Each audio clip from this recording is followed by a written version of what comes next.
Oh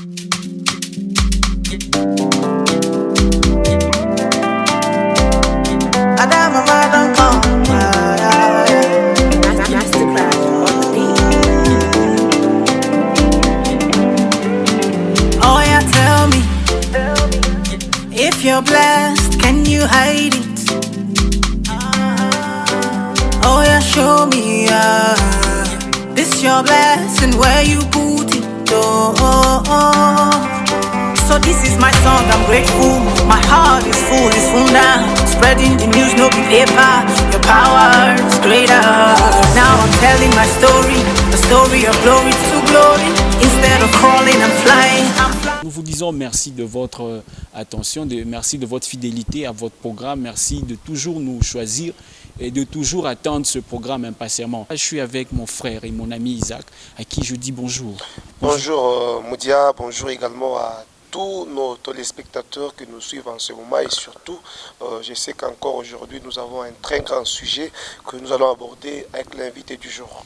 Alors en ce jour, nous recevons le frère Betsalel. Bonjour frère. Bonjour frère Elil, bonjour frère Isaac.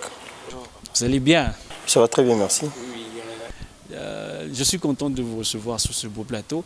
Aujourd'hui, nous avons choisi un thème qu'on appelle dons et talents. Les dons et les talents, c'est très important que les gens connaissent un peu qu'est-ce qu'il y a, qu'est-ce qu'il faut savoir sur cela.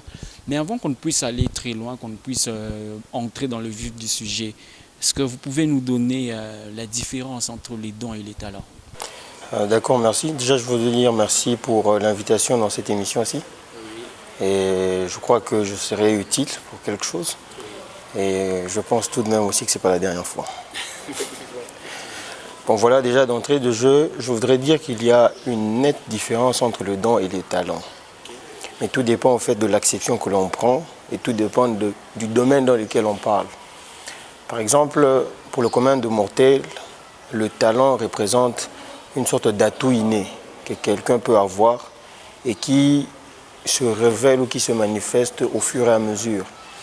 Alors que le don, quant à lui, indique quelque chose que l'on reçoit.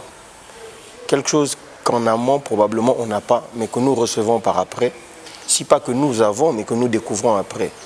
Et une autre différence, c'est que on réalise qu'au niveau du don et du talent, le talent a un côté comme monétaire, si je peux dire ainsi. J'utilise comme pour être un peu plus précis, dans le sens où, quand vous prenez le talent, son exploitation peut forcément générer comme des gains ou peut être quantifié, si je évalue en termes d'argent.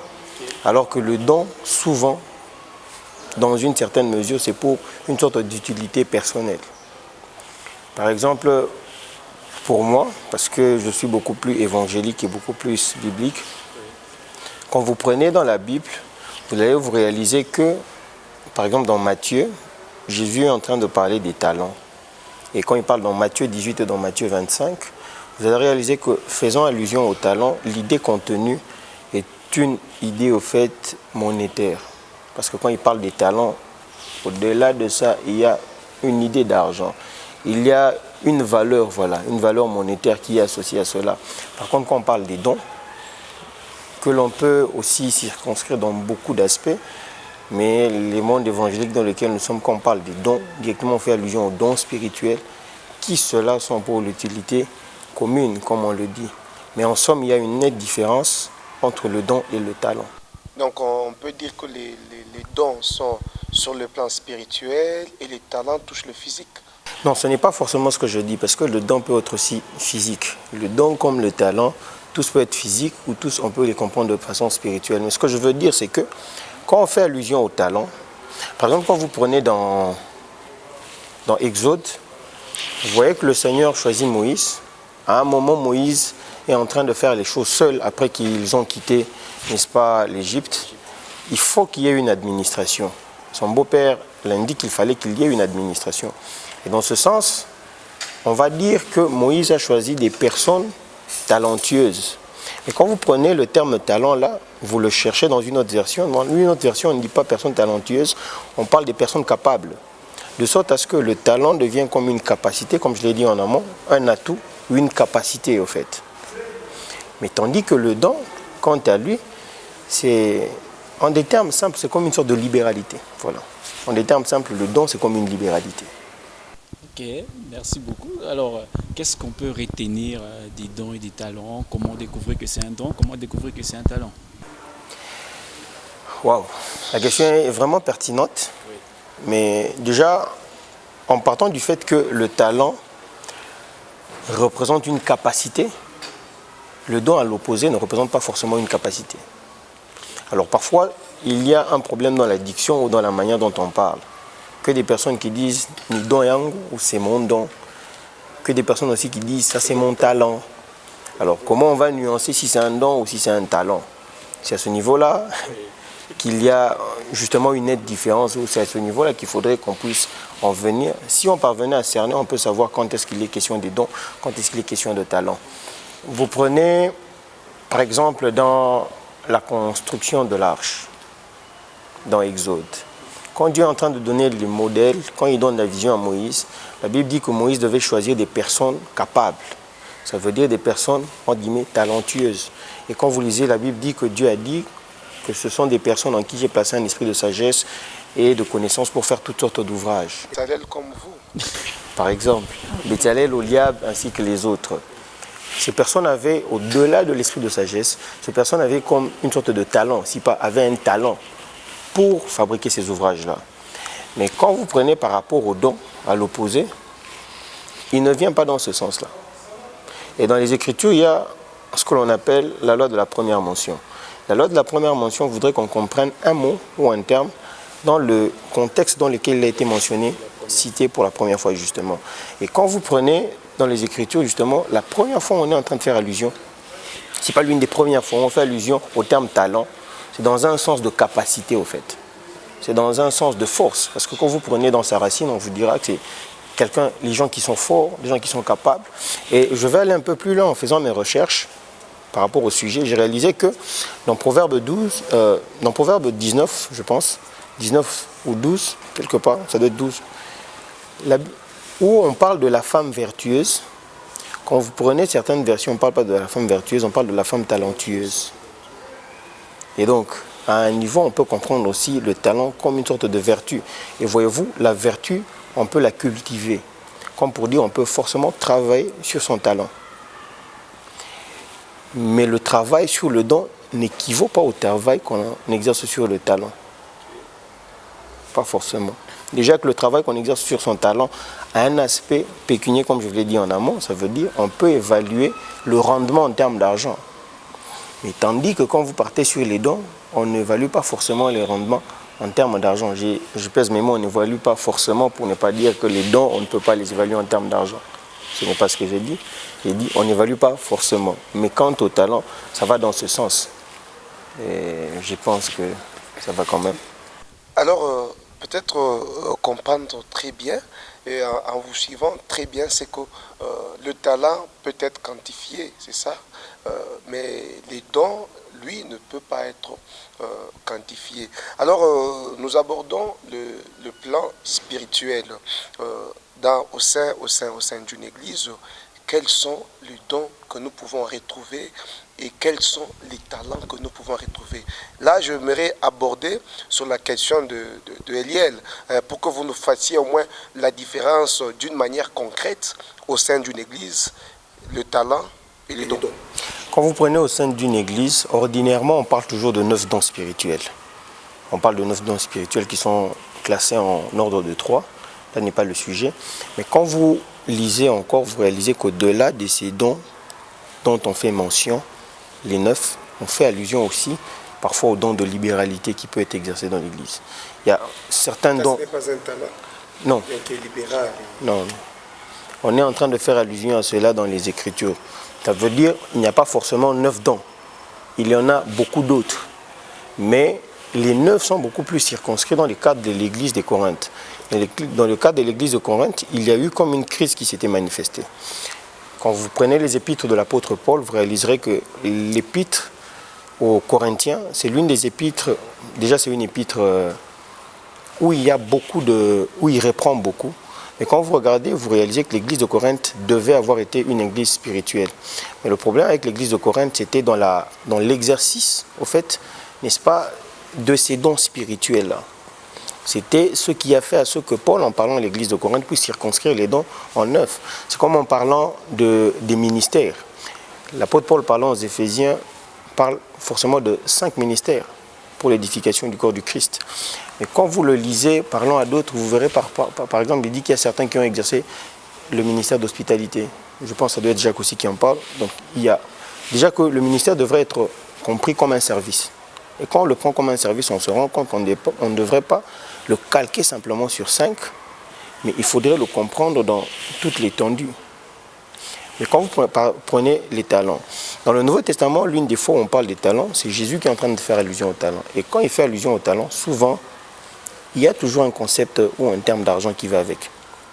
Dans le Nouveau Testament, vous avez lu, n'est-ce pas, dans Matthieu 18, il est en train de raconter une parabole. Voilà, il parle d'un roi qui avait un débiteur qui lui devait 10 000 talents. Quand vous prenez dans Matthieu 25, vous réalisez qu'il est en train de parler d'un maître qui devait effectuer un voyage, mais qui avait 3 serviteurs et à qui il a remis chacun un nombre de talents. Il y a celui à qui il a remis 5, celui à qui il a remis 2 et celui à qui il a remis un seul talent. Mais quand vous lisez dans ce contexte-là, vous réalisez au fait qu'il y a... Quand Jésus donne les talents, ou quand le maître donne les talents, le maître n'a pas demandé à ce qu'on puisse les multiplier. Le maître a dit, gardez-les. Et lui est parti. Mais par après, quand on rentre, la Bible dit qu'il a trouvé qu'il y a un qui avait déjà multiplié par 2, qui en avait 10, l'autre qui en avait autant, mais il y a un qui avait un seul talent. Et quand on lui a demandé, il est venu rendre. Je pense qu'en termes des mots, celui qui avait gardé le seul talent, celui-là était mieux que les autres. Parce que celui-là avait obéi. Mais par contre, quand il voit le maître lui dit, tu es un mauvais serviteur parce que tu as déduit que je moissonnais là où je n'avais pas semé, va loin de moi, serviteur, et on lui a arraché cet unique talent-là pour donner à quelqu'un d'autre. Et vous réalisez dans ce sens que c'est comme si au terme talent est associé une sorte de contrepartie. Dieu vous donne des talents, vous avez des talents, mais il faudrait les fructifier. Il faudrait qu'il y ait un rendement, un rapport, une contrepartie. Mais par rapport aux dons, notamment dans l'Église, quand vous prenez les dons tels qu'énumérés et tels que présentés dans 1 Corinthiens par l'apôtre Paul, là-bas, il parle par contre de l'administration de l'Église, si pas de la manière dont ça devrait se passer dans le culte et dans l'Église. Là, il est en train de parler de l'édification c'est pour l'édification commune, voilà. Ce n'est pas pour une satisfaction personnelle, mais c'est pour l'édification commune. Il les présente, n'est-ce pas, dans 1 Corinthiens 12, dans 1 Corinthiens 13, il montre la manière dont on peut mieux les exploiter et les gérer. Et dans 1 Corinthiens 14, il commence à parler de la nette différence qu'il y a. Il met l'emphase sur le don de la prophétie et il parle du parler en langue et il essaye d'aller comme ça. Mais après, vous vous rendrez compte, il dit aspirer aux dons. Dans le contexte de l'Église, les dons, on peut y aspirer, on devrait même y aspirer parce que ça permet aussi la croissance. Mais dans le contexte de talent, ce sont des capacités, comme j'ai dit, qui peuvent permettre aussi à ce que l'Église, dans une certaine mesure, puisse les exploiter et aller de l'avant. Que des personnes dans l'Église qui ont des talents pour certaines choses et d'autres qui ont comme un don. Est-ce que vous allez comparer la personne qui a un don de prophétie? Est-ce que vous allez monétiser ce don de prophétie, si je veux le dire ainsi? Ou la personne qui a une touche facile, ou qui sait bien filmer, qui maîtrise très bien les multimédias, une personne comme celle-là, vous réalisez que la personne qui a la maîtrise des multimédias, par exemple, vous pouvez facilement monétiser cet atout-là ou cette capacité, mais celle qui a le don de prophétie, eh bien, il faudrait qu'elle puisse nous édifier, que nous croissions.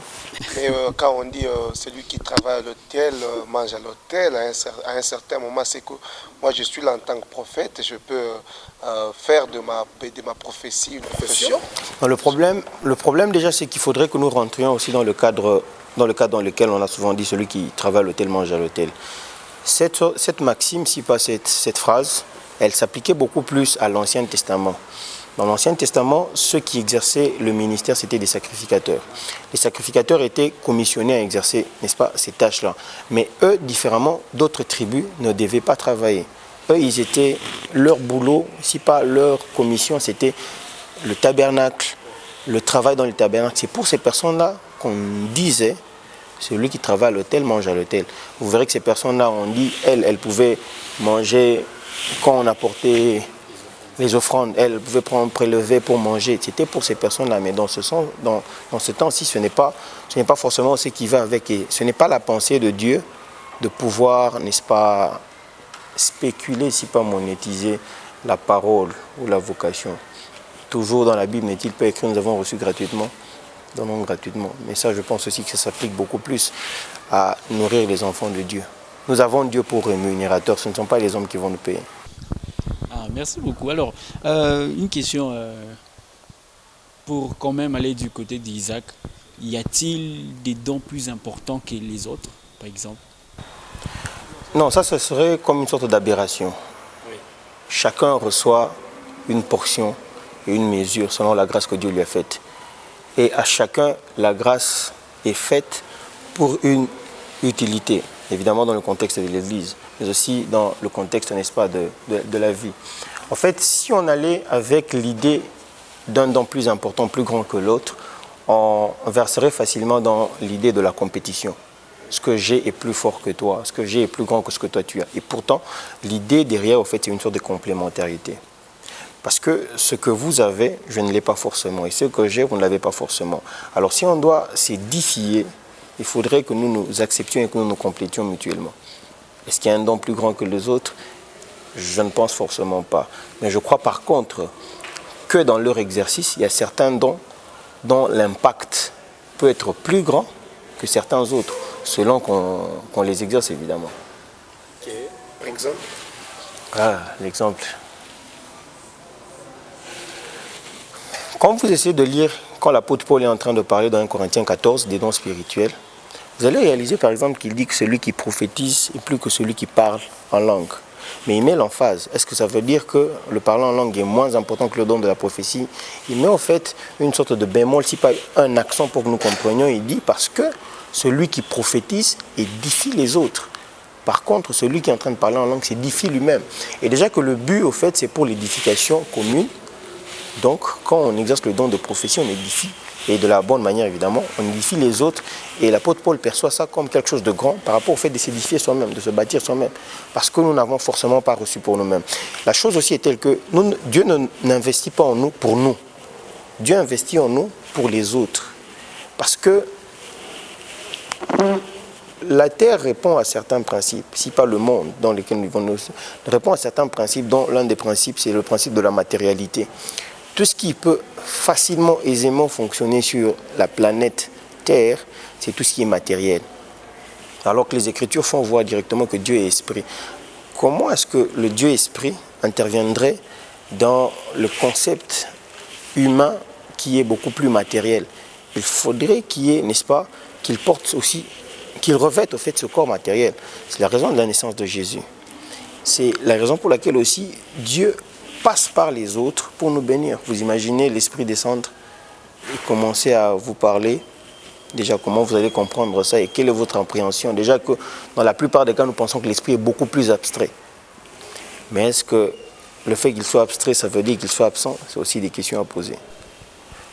Et je pense que... Alors, je crois, j'ai une petite question.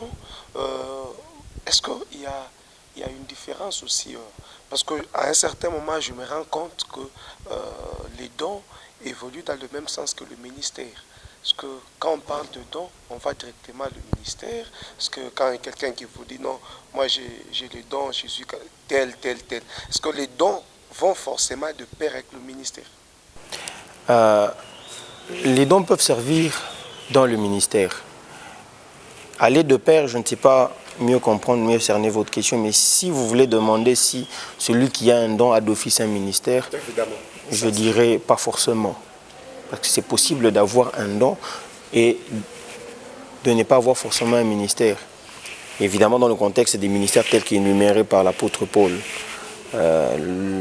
l'apôtre, le prophète, l'évangéliste, le berger, l'enseignant. C'est possible d'avoir un don, mais de ne pas forcément avoir ce côté. Quand vous prenez parmi les dons spirituels, il y a un don par exemple qu'on appelle le don de la foi. C'est possible que vous ayez le don de la foi, mais vous êtes directeur de cabinet quelque part. Est-ce que forcément vous avez...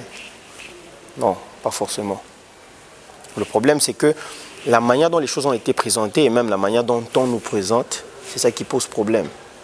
Pour ceux qui me connaissent, je n'aime pas les titres. C'est pourquoi Je disais tantôt à mon frère que je préfère qu'on m'appelle frère Betsalel, d'ailleurs à la rigueur Betsalel.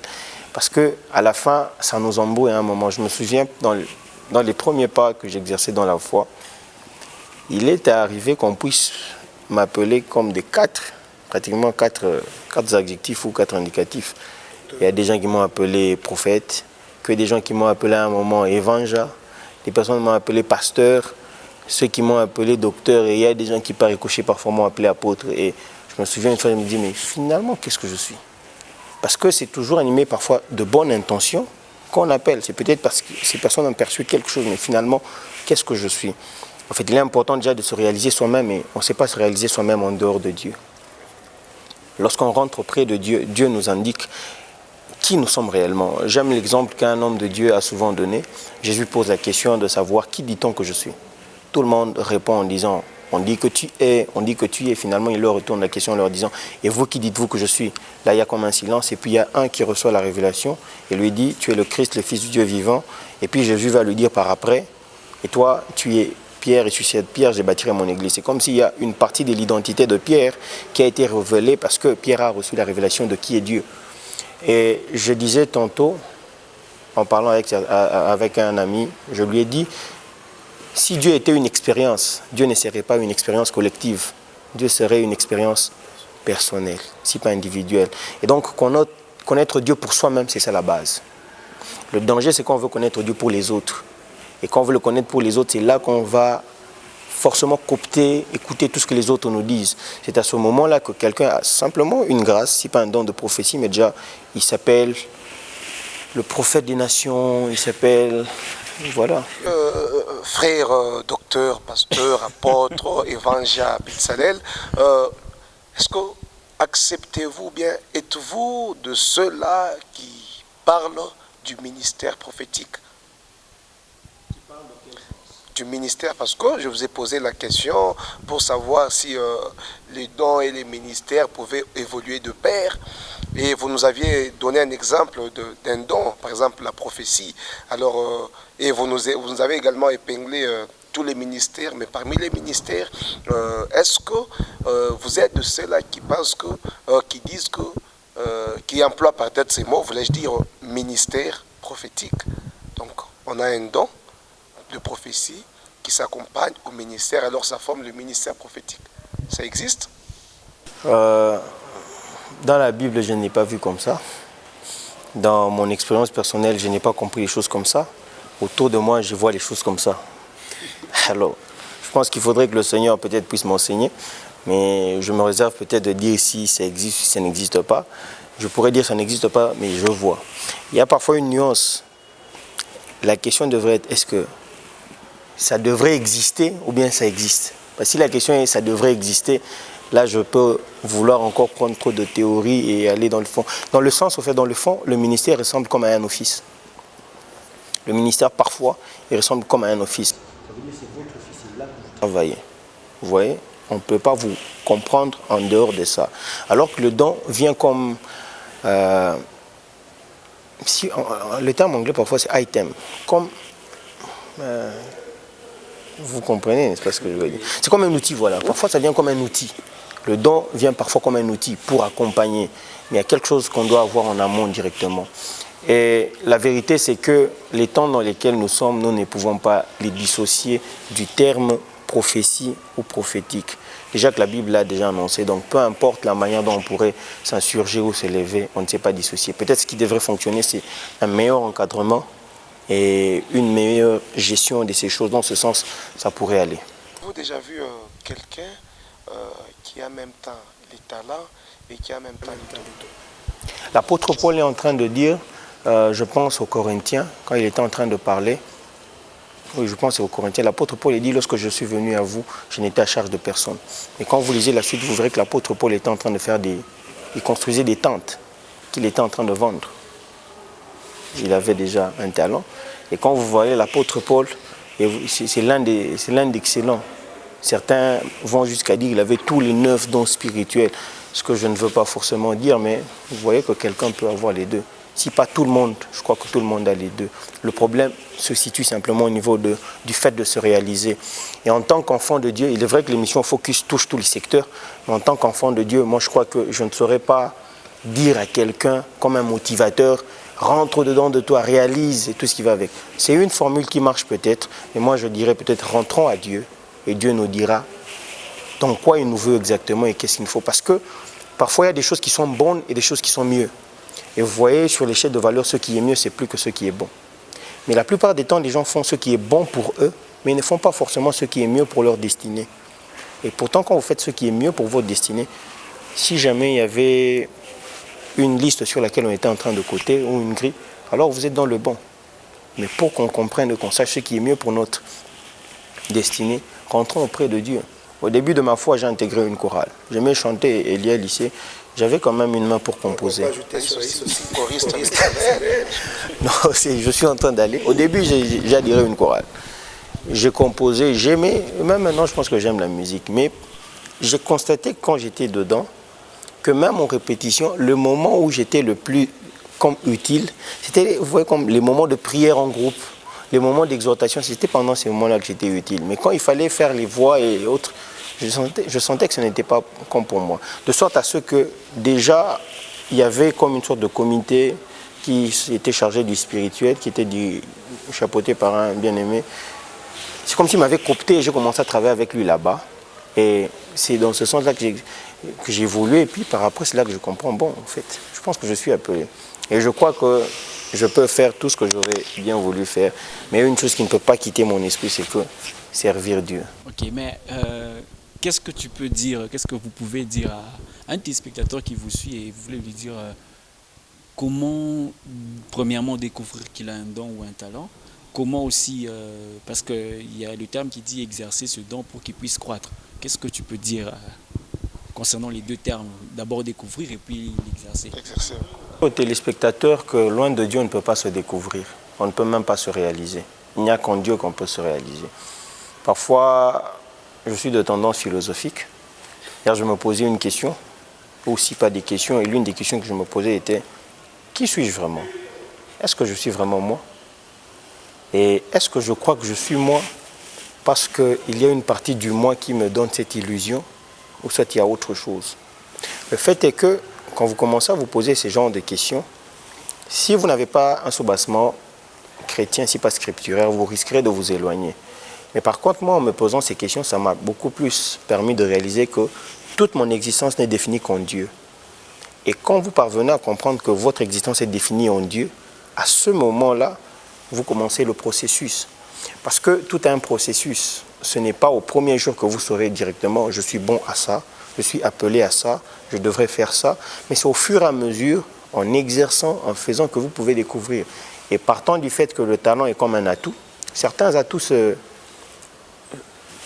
on travaille dessus, voilà. Certains atouts, on travaille dessus et puis après on les perfectionne. Par exemple, vous pouvez avoir fait d'autres études, mais vous êtes bon à autre chose et vous vous rendez compte, au fond, il y a comme quelque chose. Et voyez-vous, souvent, le talent est associé à une passion. Souvent, le talent est associé à une passion. Il y a forcément quelque chose qui vous attire le plus. Quand vous regardez, il y a quelque chose qui vous attire. Mais parfois, le talent est aussi associé à une frustration. Mais cette frustration vient dans le contexte où c'est comme si vous cherchez à corriger quelque chose. Parfois, le talent est associé à ça.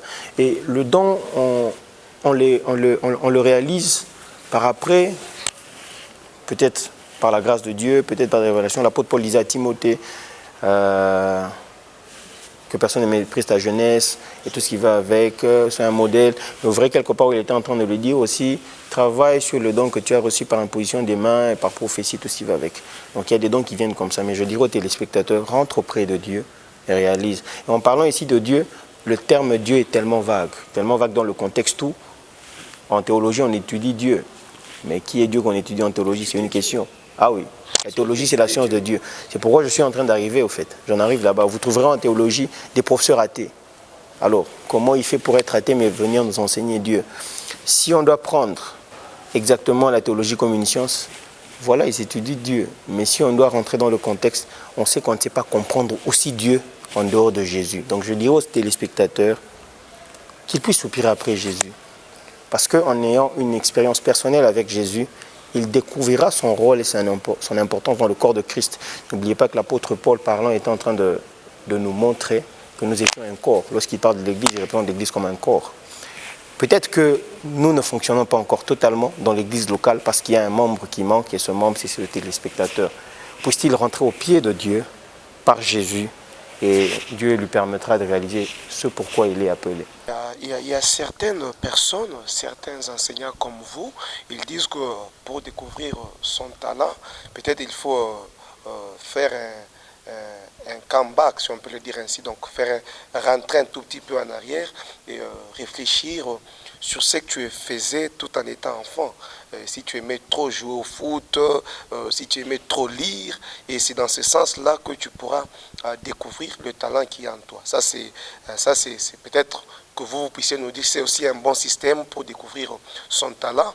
Et peut-être ajouter aussi sur ce qu'Eliel a dit, et comment exercer son don au sein d'une église, parce qu'on se rend compte qu'aujourd'hui ça pose problème. Aujourd'hui je me réveille, j'ai fait une vision hier, je deviens prophète et après demain je prends aussi une partie des membres de l'église, je forme aussi mon église et ça commence comme ça. Alors comment exercer un don au sein d'une église? J'ai capté votre question, mais si je peux aller un peu plus rapidement, s'il peut m'être permis d'utiliser ces termes, ceux qui sont derrière, entre guillemets, le fait de vouloir paraître, le fait d'être exposé plus tôt, s'expose à un gros danger. Et parfois, je pense que c'est un signe d'immaturité. J'ai eu une fois, par la grâce de Dieu, la chance, si pas l'opportunité de prêcher pendant 2 semaines entières. C'était justement à l'intercession matinale. Mais je vous dis qu'au bout d'1 semaine et demie, j'étais à court de prédication. Alors que ceux qui me connaissent savent que, quand même que je peux toujours trouver une brèche. Et quand j'avais fini, ma conclusion était, ce n'est pas facile de se tenir devant la chaire et de prêcher. Ce que les gens ne réalisent pas, c'est que le ministère a un aspect beaucoup plus de responsabilité que d'opportunité. Les gens ne regardent les choses que dans un contexte d'opportunité, ce qu'il faudrait aussi revoir. Mais en partant aussi sur l'autre angle de la question, voilà ce que je pense. Ceux qui enseignent de cette manière-ci, déjà vous m'avez appelé enseignant, je ne sais pas pourquoi, mais ceux qui enseignent de cette manière-là, il faudrait qu'on puisse aussi essayer de revoir les choses. L'apôtre Paul, tout fort, tout grand qu'il était, parlant, je pense aux Philippiens, leur a dit « Je puis tout par celui qui me fortifie ». Voilà la différence qu'il y a entre ces gens et moi, si pas, et l'évangile et les prédicateurs. C'est que ces personnes pointent à vous, vous demandent à vous de faire un travail sur vous-même. Et pourtant, l'évangile voudrait que vous reveniez à Dieu, parce que vous ne pouvez pas concevoir et percevoir votre vie, votre existence, indépendamment du concept de Dieu. C'est en rentrant auprès de Dieu que vous pouvez facilement vous réaliser. C'est à ce titre, par exemple, que vous verrez des gens qui vous disent « Travaille sur toi-même », les motivateurs, comme on le dit. Tu es capable, crois en toi-même. Mais avez-vous déjà réalisé que Dieu dit « Maudit soit celui qui se confie en l'homme » ou Jésus a dit « Maudit soit celui qui se confie en l'homme ». Voici la question. Êtes-vous un homme ou vous ne l'êtes pas? Si vous vous confiez en vous, ça veut dire vous pouvez vous décevoir. Ça veut dire que Jésus vous dit que vous êtes maudit. Plaçons toute notre confiance en Dieu et c'est la base. Mais je ne veux pas non plus tout réfuter tout en allant par cette voie-ci. Tout petit, je voulais devenir joueur de foot. J'ai fait Imara et à Imara, nous faisions tout au foot. Je voulais devenir joueur de foot.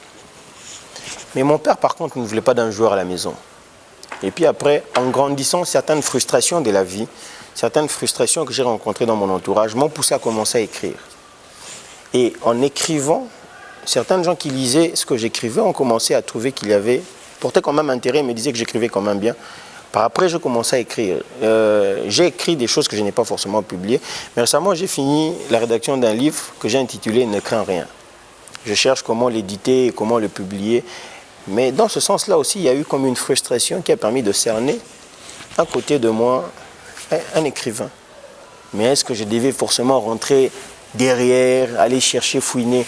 Je pense qu'il n'y a pas plus beau secret. S'il y avait une formule pour réussir, je pense que Jésus serait la formule. Donc je ne vous demanderai pas d'aller en dehors de Dieu. Vous ne savez pas vous réaliser, je répète, votre vie, l'importance de votre destinée en dehors de Dieu. Rentrons au pied de Dieu et auprès de lui, alors simplement on peut réaliser soit qu'on est appelé, on sera efficace. Comment exercer? Ne vous levez pas d'un bon matin pour dire je vais aussi fonctionner, je veux aussi faire. La Bible dit qu'il y a un jour un roi qui voulait attaquer Israël. Ce roi s'appelait Ben-Hadad. Quand Ben-Hadad voulait attaquer Israël, c'était sous l'égide d'un certain roi qui était appelé Akab. Akab, nous connaissons tous ce qui caractérise sa royauté, nous savons tous ce qui est attaché à lui. Mais lorsqu'on veut attaquer Akab, voici la sagesse qu'Akab a donnée à Ben-Hadad. Que ceux qui veulent porter les armes ne se réjouissent pas comme ceux qui les déposent. Ce que je veux dire, c'est que parfois, lorsque les aînés nous interdisent de faire les choses d'une certaine manière, c'est parce qu'ils savent les contours, ils savent les conséquences ainsi que les retombées. Nous devrions avoir un minimum de tempérance, de patience et de sagesse pour essayer de les écouter. Quand vous sortez au moment opportun, c'est toujours mieux que lorsque vous sortez avant. Quand vous sortez avant, vous serez exposé et vous allez vous-même assumer les conséquences. Mais quand vous sortez au moment opportun, Dieu va assumer les conséquences. Heureusement que quand vous sortez au moment opportun, il n'y a aucune conséquence néfaste ou négative. Dieu se charge du reste. Il est votre avant, votre arrière protecteur. Je crois, Eliel, ça ce n'est pas moi qui pose. Aujourd'hui, tu as monopolisé la parole. Non, en fait, vous voyez, c'est un grand sujet. Oui. Alors, ça, ce n'est pas ma question, mais c'est une question d'un auditeur ou d'un téléspectateur. Alors, les téléspectateurs vous suivent, tellement que tout le monde a été épaté par votre intervention. Et on veut savoir, vous avez quel talent, vous avez quel don? Quelle question? Il paraît qu'il n'était pas trop aisé de parler de soi. Mais si je peux parler facilement d'un talent, c'est que j'écris bien. Voilà, j'écris bien. Et si aussi je peux parler d'un autre, c'est que quand il le faut parfois, j'ai les mots qu'il faut pour parler. Et quels sont les dons que j'ai, ça va se découvrir probablement. Comme ça. Rendez-vous dans peu de temps. Le Seigneur lui-même fera grâce. Ah, ok. Alors, merci vraiment d'être venu sur ce plateau. Nous sommes déjà en train d'atterrir. Alors, quel est le dernier mot que tu peux ajouter concernant les dons et les talents? Un dernier mot. Et surtout en fortifiant les téléspectateurs qui vous suivent. Nous sommes sur terre, appelés à aller au ciel. Et quand vous lisez dans les Écritures, vous verrez que beaucoup de temps, si pas la plupart du temps, la terre a un rôle important. Et étant devenus enfants de Dieu, il est vrai que nous le sommes pour l'éternité, mais nous avons un rôle à jouer sur terre. Matthieu a dit que nous étions le sel de la terre et la lumière du monde. Quand vous lisez l'apôtre Paul parlant aux Romains, a dit que nous devrions régner sur terre avec Christ. Quand vous lisez Jean dans sa révélation dans l'Apocalypse, disait qu'il a racheté pour Dieu des gens de toute tribu, de toute race, de toute espèce, afin qu'ils puissent régner sur terre. Il y a lieu de régner sur terre. Mais pour régner sur terre, Dieu nous a équipés de certains atouts. Il nous a équipés de certaines capacités que sont les talents. Mais il nous a aussi fait des dons afin que nous puissions les exercer aisément et pour une bonne gestion. Réalisons que Dieu ne nous a pas bénis pour nous, mais pour le monde. Influençons notre monde par l'exercice des dons et des talents, mais n'oublions pas d'y associer Jésus, parce que si Jésus y est associé, c'est la base. Nous devons, en fait, influencer notre monde. Chacun a son monde. Il y a celui dont le monde est le sport, il y a celui dont le monde est l'audiovisuel comme vous, il y a celui dont le monde est la littérature, parfois comme moi, il y a celui dont le monde est une activité séculière. Mais si on peut tous, en exerçant d'une certaine manière les talents que Dieu nous a fait, on va influencer notre monde. Vous savez que, parlant de Daniel, Daniel était chef des magiciens des satrapes. Il avait une intelligence supérieure parce qu'il avait Dieu. Parlons de Joseph. Joseph a été placé au-dessus de beaucoup. Ceux qui le séparaient de Pharaon, ce n'était que le trône. Mais c'était dû à quoi? Il y avait Dieu. Quand on a Dieu, on a les atouts, on a la capacité et on a les potentialités. Mais quitte à nous de dépendre totalement du Seigneur, de lui faire totalement confiance et de lui demander. En fait, c'est lui le maître d'ouvrage. Ce n'est que lui qui peut nous dire comment exercer, utiliser, n'est-ce pas, ce qu'il nous a donné. Merci beaucoup, merci. Merci Isaac pour ta présence. Merci. Alors une fois de plus, je vous te dis encore merci d'être venu et d'avoir répondu à notre invitation. Merci aux très chers téléspectateurs. Vous avez passé un bon moment, je suis très sûr, et vous avez appris quelque chose. Nous vous donnons rendez-vous la semaine prochaine, au prochain numéro. Que mon Dieu vous bénisse et portez-vous bien chez vous.